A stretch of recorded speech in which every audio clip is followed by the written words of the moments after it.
You asked the Prime Minister about fixed odds betting terminals in October. You've been campaigning for them some time. This week there was a chance to vote on the subject in the Commons. Take the story up from there.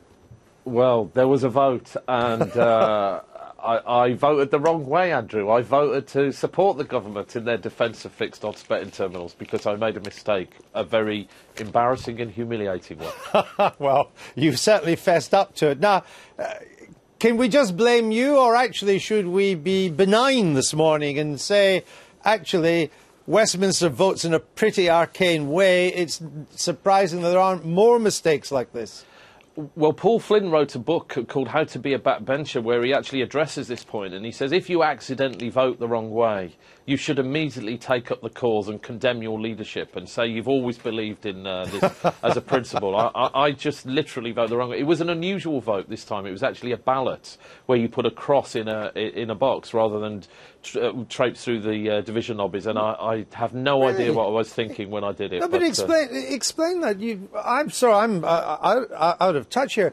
This wasn't a vote where you walked through. I thought all your votes were walking through lobbies. No, once a week there's a thing called a deferred division, which is a sort of hybrid system where all the sort of things that come out of statutory instrument committees and are objected to get dealt with. So there were actually 2 votes on the ballot paper, and I see. I actually also opposed a free trade agreement with Colombia that day as well, so which didn't cheer my whips up very much. But, so that's why you've now off the Colombian Christmas card list from the embassy. Indeed. Is it true? Indeed. If you want to be seen, Tom, positively abstaining in Westminster, that you go through the yes lobby and the no lobby. And the no lobby. A lot of MPs think that that's the principled position to take, rather than just sort of saying you're abstaining. You should positively abstain.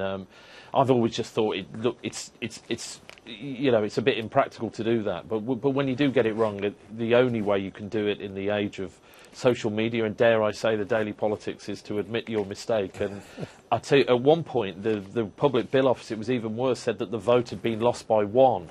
And at that point, I nearly jumped in the River Thames with embarrassment. I knew it was bad enough to be ribbed by you about it, but that would have been a disaster.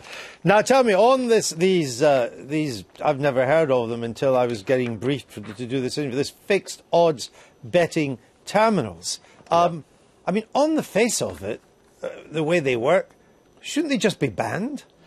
Yes, I think they should actually, but I mean, I think the way to deal with it is actually just to lower the stakes. The Prime Minister has expressed concern. I'm sure that we will make progress eventually on this now. You can bet £100 an hour every 20 seconds for 13 hours a day on the high street, on digital roulette. They've transformed our bookmakers to a place where you have a flutter into digital casinos, and I'm afraid that we've just turned a blind eye to it, and Parliament will have to address this sooner or later.